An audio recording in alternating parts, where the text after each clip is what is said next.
everyone, this is Dr. Ashur Rastogi and you are watching Dr. Ashur Rastogi lectures. So this is the continuation of the previous videos. So the thing is, अगर आपने पहले की videos नहीं देखी है, I started hematology with the body fluids and its composition and distribution. देखिए, अगर आपने नहीं देखा है तो देख लीजिए, it is recommended. The reason being is क्योंकि उससे आपके थोड़े कंसेप्ट बनेंगे कि फॉर एग्जांपल कि बॉडी फ्लूइड्स मतलब कैसे आपके थर्ड स्पेस को इन्वॉल्व करते हैं in case of any dengue, और if whenever you will see a patient in front of your eyes and तो आपको थोड़ा कंसेप्ट रहेगा क्योंकि everything is related to blood, every dose of the drug will go to blood. Okay, so it is recommended कि आप body fluids देखें फिर उसके बाद हेमेटोलॉजी स्टार्ट करें. ओके, सो आज इस वीडियो में हम हेमेटोलॉजी का इंट्रोडक्शन थोड़ा सा देखेंगे, फिर उसके बाद हम डीप में जाएंगे. Okay, so let's continue.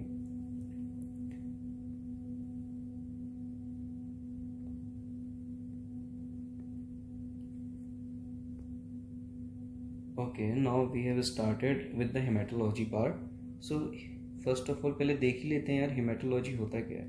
Haematology, ये हेमेटोलॉजी वर्ड मैंने इंटेंशनली अलग अलग लिखे हैं. क्यों? Reason being, haemat means blood, logy means study. Okay, so it is obvious इसका मीनिंग क्या हुआ? Study of blood, study of blood.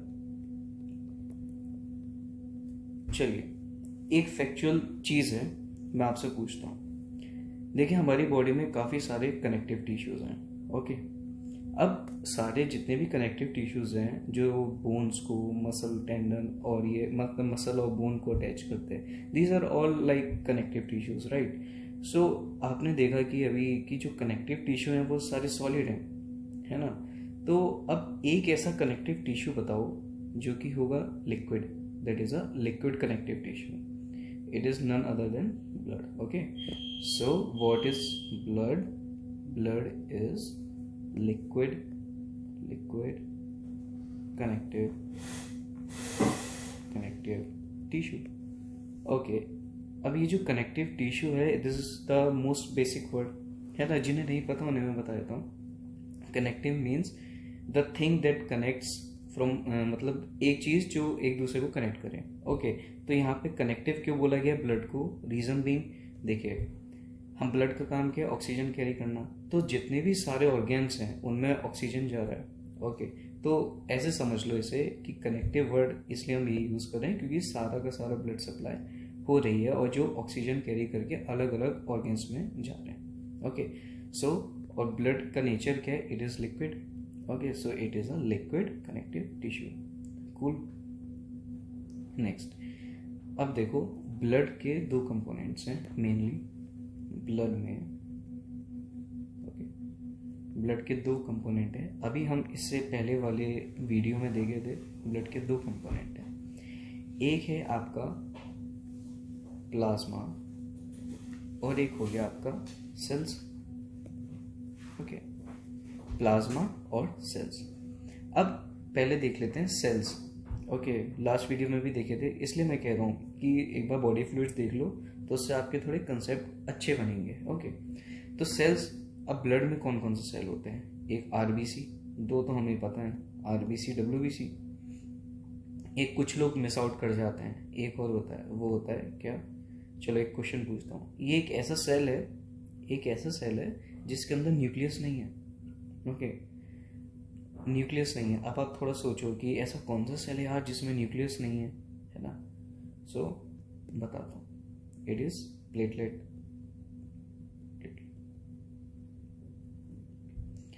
कभी देखा है यार ये जो प्लेटलेट है, ये जो प्लेट वर्ड है, ये इसके बारे में सब कुछ बताया था. जो इसकी शेप है वो प्लेट जैसी होती है ना. It is kind of plate shape. Okay, तो इसलिए इसका नाम पड़ा था प्लेटलेट. तो सेल कौन से हैं? तीन तरीके के सेल देखे हमने, RBC, WBC, platelet. RBC red blood cell, WBC is white blood cell. Okay, अब मैंने आपको बताया था अगर हम ब्लड में से सारे सेल्स निकाल दें, जितने भी सेल्स हैं ब्लड में वो सब निकाल दें, तो जो बचेगा वो क्या है? प्लाज्मा. आ गया? So try to connect things, okay. जब आप कनेक्शन सीखेंगे ना करना, तो इससे आपके कंसेप्ट बनेंगे। So what is plasma? Okay, अब प्लाज्मा जो है, पी फॉर प्लाज्मा, ओके, ऐसे समझो, पी फॉर प्लाज्मा। अब प्लाज्मा के अंदर काफ़ी सारी इंपॉर्टेंट चीज़ें होती हैं, जैसे कि जिनमें से एक है प्रोटीन्स, ओके, जिनमें से एक है प्रोटीन्स। प्रोटीन्स कहाँ पर हैं? ये वाले प्रोटीन्स कहाँ हैं? प्लाज्मा में, तो इसलिए हम बोलते हैं प्लाज्मा प्रोटीन्स, ओके। तो प्लाज्मा प्रोटीन सही है। एक सबसे इंपॉर्टेंट प्लाज्मा प्रोटीन बताओ कौन सा होगा? एक सबसे इंपॉर्टेंट प्लाज्मा प्रोटीन जो मतलब क्लिनिकल सिनेरियोज में हम किसी भी पेशेंट में स्टडी करेंगे ना, कभी भी हम LFT वगैरह कराते हैं, that is the most important protein that we see, that is albumin. What is it? It is albumin. अब ये सबसे इंपॉर्टेंट क्यों है? सबसे इंपॉर्टेंट क्यों है? बिकॉज ये क्या करता है ना, ये ऐसा प्रोटीन है जो कि आसानी से फिल्टर होता ही नहीं किडनी से, तो ये रिटेन रहता है हमारे ब्लड में। इससे क्या होगा? इससे इसमें अब आपको पता है जो प्रोटीन्स होते हैं वो नेगेटिव चार्ज होते हैं। क्या होते हैं? नेगेटिव चार्ज होते हैं, ओके। अब ये जो नेगेटिव चार्ज है, ये इसका एक काम करेगा, क्या बोलते हैं उसे? Plasma colloid oncotic pressure, okay.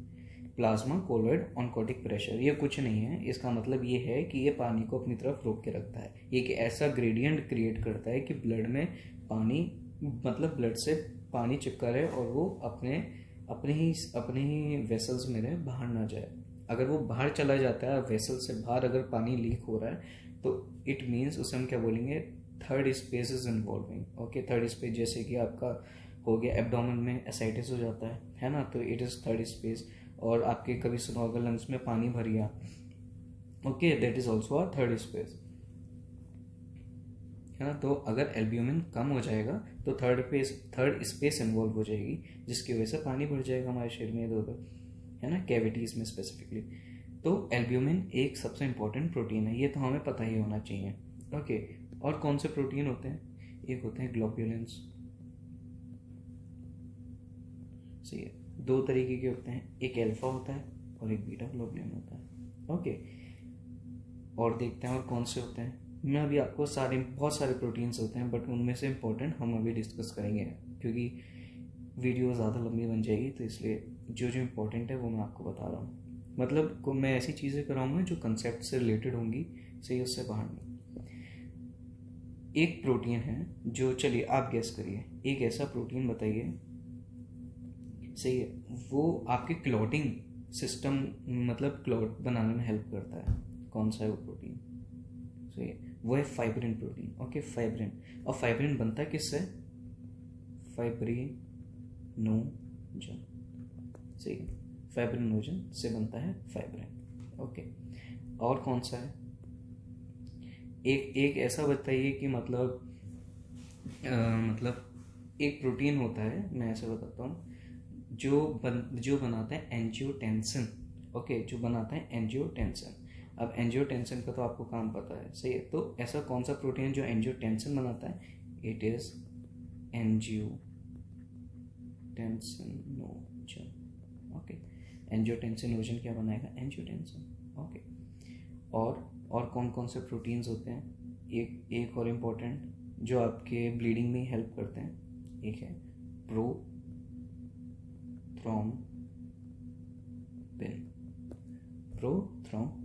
Okay. Prothrombin से क्या बनेगा? आपका थ्रोम्बिन, जो कि आपके हेल्प करेगा कोगुलेशन कैस्केड में, ओके। सो आपने देखा ये जितने भी प्रोटीन्स हैं ये प्लाज्मा प्रोटीन्स हैं। अच्छा, अब आप मुझसे ये पूछोगे कि ये प्रोटीन्स आए कहाँ से?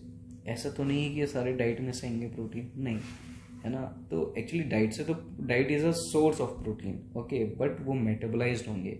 और कोई भी चीज़ हमारी बॉडी में जाती है और कहाँ मेटाबोलाइज्ड होती है? लिवर में। तो इसका मतलब ये जितने भी प्रोटीन्स आ रहे हैं कहाँ से आ रहे हैं? They are coming from liver, okay. अब देखिए एक चीज़ और, कभी भी आपको कन्फ्यूजन हो, ओके, तो ऐसे समझिए जिसके भी आगे IN आ रहा है, सही है, एंड में, है ना, और नोजन आ रहा है जैसे, सही है, है ना, तो इंसुलिन ऐसा डिफरेंट, ओके। तो आयन आ रहा है ना, तो वो क्या है, आपके सारे प्रोटीन्स है। कौन बना रहा है, वो बना रहा है लीवर, ओके। जैसे angiotensinogen, prothrombin, fibrinogen, okay. Fibrin मतलब फाइब्रिनोजन किसने बनाया, लीवर ने, फिर उसका मेटाबोलाइज हुआ तो आपका क्या बन गया, फाइब्रिन, ओके। तो इस तरीके से तो सारे के सारे लीवर बना रहा है, ओके। अब एक बात बताइए, मैंने आपको अब तक क्या बताया, प्लाज्मा प्रोटीन्स। अब प्लाज्मा प्रोटीन्स कौन बना रहा है, लीवर। अब मैं आपसे एक क्वेश्चन पूछता हूँ, एक ऐसा प्रोटीन बताओ जो लीवर नहीं बनाता। A protein that is not form by liver, okay. सोचो, और उसका इतना मेजर क्रूशियल रोल है। अगर मैं आपको हिंट दूँ तो हिंट ये ले लो कि वो इम्यूनिटी में बहुत हेल्प करता है, मतलब उसके बगैर इम्यूनिटी नहीं है, ओके।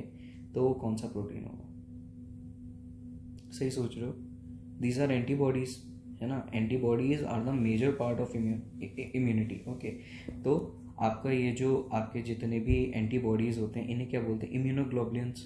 क्या बोला अभी मैंने, इम्यूनोग्लोबुलिन्स, ओके। तो इम्यूनोग्लोबुलिन में जो ग्लोबुलिन है, तो ये क्या है ना, these are the globulins, these are the gamma globulin proteins. और ये जो गामा ग्लोबुलिन होता है, ये कहाँ से आता है, ये कौन बनाता है, प्लाज्मा सेल्स। और प्लाज्मा सेल्स किससे बनते हैं, आपके बी लिम्फोसाइट से। तो मैंने अब तक क्या बोला, बी लिम्फोसाइट्स क्या बनाया, plasma cells, sorry, this is the best I can write now, okay. तो मेरी राइटिंग को देख के थोड़ा जज मत कीजिएगा। सो बी लिम्फोसाइट ने क्या बनाया, plasma protein, sorry plasma cells, sorry my bad, okay.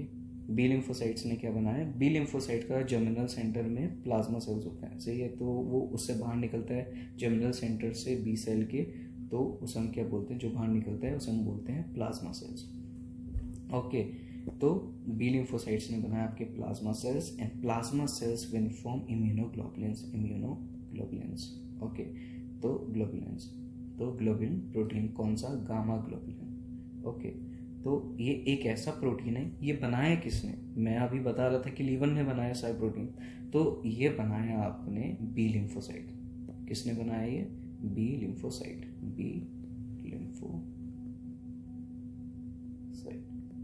Okay. B lymphocyte से बने प्लाज्मा सेल, फिर प्लाज्मा सेल से बने इम्यूनोग्लोबुलिन, ओके। तो ऐसा कैसे याद करोगी, कौन कौन से होते हैं, तो इसका एक निमोनिक होता है, इम्यूनोग्लोबुलिन कौन कौन से होते हैं, IgG है ना, तो ऐसे याद कर लो, GAMDE, सही है। तो ऐसा याद कर लो, गम दे, वैसे ज़िंदगी में ऑलरेडी बहुत गम होता है सबके, तो थोड़ा सा और ले लो, गम दे, तो आपका एक MCQ सॉल्व हो जाएगा एग्जाम में, सही है। तो गम दे, IgG, IgA, IgM, IgD, IgE, okay. तो ये था, तो ये जो इम्यूनोग्लोबुलिन्स हैं, these are also proteins, but they are not made by liver, they are made by B lymphocytes और द प्लाज्मा सेल्स, ओके। अब एक तरीके के और प्रोटीन होते हैं हमारे ब्लड में, सही। ये तो हो गए हमारे प्लाज्मा प्रोटीन, एक हो गया हमारा ये प्लाज्मा प्रोटीन, और दूसरे हो गए कौन से, ट्रांसपोर्ट प्रोटीन्स। कौन से हो गए, transport proteins, okay. Sorry for my beautiful handwriting, this is the best I can write now, okay. So transport proteins, तो पहला कौन सा ट्रांसपोर्ट प्रोटीन है, पहला alpha and beta globulin, okay. बस इस ज़्यादा डिटेल में नहीं जाना है, सही। कम टाइम में हमें सारे बेसिक कंसेप्ट करने हैं, और बेसिक कंसेप्ट के साथ साथ हमें MCQ भी सॉल्व करना है। तो इतना समझ लो, अल्फा एंड बीटा ग्लोबुलिन क्या होते हैं, these are water soluble proteins. What are these are water soluble proteins, okay. अब एक दूसरा प्रोटीन बताओ, जैसे कि haptoglobin, okay. What is haptoglobin, याद आ रहा है कुछ, कहीं तो सुना है हेप्टोग्लोबिन। तो हेप्टोग्लोबिन कहाँ सुना है आपने, हेमाटोलॉजी में ही सुना है, आई नो। कहाँ सुना है हेप्टोग्लोबिन, ये एक क्या है, acute phase reactant, an acute phase reactant. What do you mean by acute phase reactant? Acute phase कुछ नहीं है, बस लंबा चौड़ा नाम है. इसका मीनिंग ये होता है कभी भी बॉडी में कोई इन्फ्लामेशन वगैरह हुई तो हमारा liver proteins as a defensive mechanism proteins बनाने लगता है. सही है. तो वो प्रोटीन उनमें से एक हेप्टोग्लोबिन होता है. ओके. एनी एक्यूट स्टेज मतलब एक्यूट फेज में जो रिएक्टेंट या प्रोटीन्स बना रहे हैं हमारा लीवर उसे हम क्या बोलेंगे? Acute phase reactant. It is as simple as that. ये मैंने आपको बहुत मोटी मोटी भाषा मतलब मोटा मोटा बताया है. सही है. बहुत ईजी लैंग्वेज में बताया है. Okay. So this is what? This is acute phase reactant. Okay. What is it? Is acute phase reactant. और ये किस लिए इंपॉर्टेंट होता है? For the elimination of. सोचो किस लिए होता है? किस लिए होता है ये? क्या करता है? इसका एक सिंपल सा काम है. जो भी कभी भी आप देखो कोई भी आरबीसी है. सही है. उसकी एक लाइफ होती है 120 दिन. सही है. अब और आपको पता है कोई चीज़ जिंदा है तो मरेगी ना एक दिन. सही है. तो आज वो पैदा हुआ 120 दिन के बाद वो मर जाएगा. अब जब वो मरेगा तो उसमें क्या है? आरबीसी में हेमोग्लोबिन. अब वो जो हेमोग्लोबिन है वो इतना टॉक्सिक है. Actually not even toxic, it is a nephrotoxic. Okay. Haemoglobin आपका नेफ्रोटॉक्सिक है. अब वो आपकी किडनी डैमेज कर सकता है. ओके. तो इसलिए हमारी बॉडी बनाती है हेप्टोग्लोबिन जो कि बाइंड करता है फ्री हीमोग्लोबिन से. Free haemoglobin is very very toxic. Okay. लेकिन हीमोग्लोबिन बाइंड है आरबीसी से तो बहुत मतलब बहुत अच्छा है ना. Otherwise it is very toxic. Okay. चलिए इतना हमें पता होना चाहिए. एक तो अल्फा बीटा ग्लोबुलिन के बारे में और एक हेप्टोग्लोबुलिन के बारे में. ओके. और एक चीज़ और आप ध्यान रखो. हेप्टोग्लोबिन जो होता है ना ये क्या है? ये आपके एक चीज़ में और हेल्प करता है. आपने देखा हमारी बॉडी में जो एजिंग का प्रोसेस कराते हैं. हमारी एज क्यों बढ़ती है? हमारे रिंकल्स आने लगते हैं एज के साथ साथ. क्यों? This is because of oxidative damage. Okay. तो ये क्या करता है? ये न्यूट्रलाइज करता है. Neutralise oxidative damage. Okay. So it neutralise oxidative damage. अब तीसरा प्रोटीन देख लेते हैं. तीसरा प्रोटीन हम लेते हैं सेरुलोप्लाज्मिन. What is ceruloplasmin? देखिए दो चीज़ होती हैं. एक तो होता है, चलो यहीं लिख देता हूँ 4th नंबर पे, ट्रांसफरिन. ओके. सेरुलोप्लाज्मिन और ट्रांसफरिन ये दो ऐसे प्रोटीन हैं. सही है. इस पे पूरा अलग अलग एक वीडियो लेक्चर बन सकता है. जैसे सेरुलोप्लाज्मिन पे हम विल्सन डिसीज बना सकते हैं और ट्रांसफरिन पे हम एनीमिया वाला पूरा टॉपिक कर सकते हैं, आयरन डेफिशिएंसी एनीमिया.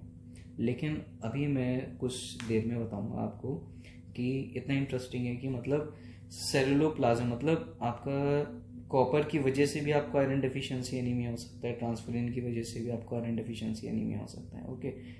तो हाँ, तो आपका सेरुलोप्लाज्मिन किससे रिलेटेड है? रिलेट करो, कनेक्ट करो चीज़ों को. It is related to Wilson disease. So इसीलिए इसकी next video I am uploading about Wilson disease. So don't forget to watch it. Okay. तो अभी देख लेते हैं सेरुलोप्लाज्मिन.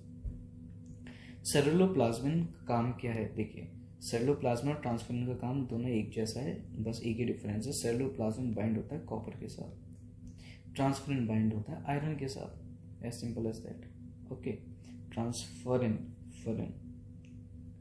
FER आना तो इट इज फेरिक और आयरन. ओके. और C आ रहा है, C फॉर सेरुलोप्लाज्मिन तो C for copper. Okay. Ceruloplasmin will bind with copper and transferrin will bind with iron. Okay. तो सेरुलोप्लाज्मिन किससे बाइंड होता है? आपका कॉपर के साथ. अब अगर मैं आपसे पूछूं, अब एक प्रोटीन मॉलिक्यूल है, एक सेरुलोप्लाज्मिन है, तो कितने कॉपर के साथ बाइंड होगा? So same as transferrin, it binds with 6 copper ions. Okay. अगर एक ट्रांसफरिन है, ओके, ट्रांसफरिन है, वो कितने से बाइंड होगा? It is as simple as that. It will bind as 6 iron. इतना आपको तो पता होना चाहिए। अब मैंने आपको क्या बताया था अभी थोड़ी देर पहले, अगर आप ध्यान से सुन रहे हो इस वीडियो को, सेलुलोप्लाज्मिन आपका आयरन डेफिशिएंसी एनीमिया भी करवा सकता है। तो इसका मतलब क्या हुआ, एक्चुअली जो आयरन है ना, तो आयरन की एक फॉर्म होती है, या Fe2+ होती है और Fe3+ होती है, ओके, फेरस और फेरिक फॉर्म। तो इट डिपेंड्स कि अगर आपका एब्जॉर्प्शन साइड कौन सी है, अगर आपकी बेसोलेटरल साइड है, सही है, I am talking about intestine, अगर इंटेस्टाइन में कहाँ से एब्जॉर्ब हो रहा है ना, तो जिस जगह से एब्जॉर्ब होगा वो डिपेंड करेगा कि ये Fe+2 फॉर्म में यूज़ हो रहा है, मतलब Fe2+ फॉर्म में एब्जॉर्ब हो रहा है, या Fe3+ फॉर्म में एब्जॉर्ब हो रहा है। ओके, ये अभी हम अभी वीडियोस आ रही हैं, इसमें हम डिस्कस करेंगे। तो सेलुलोप्लाज्मिन क्या करता है, ये कैटेलाइज कराता है Fe2+ को Fe2+ को कन्वर्ट कराता है Fe3+ में, सही है। कुछ याद करो, अगर पहले पढ़ा है तो DMT ट्रांसपोर्टर्स होते हैं ना, DMT, वो कहाँ होते हैं, इंटेस्टाइन में होता है, ड्यूडेनम में। चलो वो भी देखेंगे अभी थोड़ी देर में। तो Fe2+ को कैटेलाइज कराता है Fe3+ में, जिससे कि Fe3+ आयरन एब्जॉर्ब हो जाए हमारी बॉडी में। Okay, suppose if there is deficiency of ceruloplasmin, then it may or might lead to iron deficiency anaemia. Okay, so transferrin तो आपका अभी बताया मैंने आपको, आयरन का ट्रांसपोर्टेशन कराता है, it transports iron. Okay, so it is as simple as that. तो ट्रांसफेरिन की डेफिशिएंसी से भी हो सकता है आपको आयरन डेफिशिएंसी एनीमिया, और सेलुलोप्लाज्मिन की वजह से भी आपको हो सकता है iron deficiency anaemia. So guys, अब सेलुलोप्लाज्मिन एक इतना इंपॉर्टेंट टॉपिक है ना, ये सेलुलोप्लाज्मिन एक डिसीज़ है, हम देखते हैं इससे रिलेटेड कौन सी है, विल्सन डिसीज। क्वेश्चन पेपर उठा के देख लो आप, सही है, आपको विल्सन डिसीज पे कोई ना कोई क्वेश्चन मिलेगा। तो इसी that's the reason behind this कि इसका नेक्स्ट टॉपिक है आपका Wilson disease. So it is going to be a short topic. Okay, so thank you guys, that's all for this video. See you in the next video.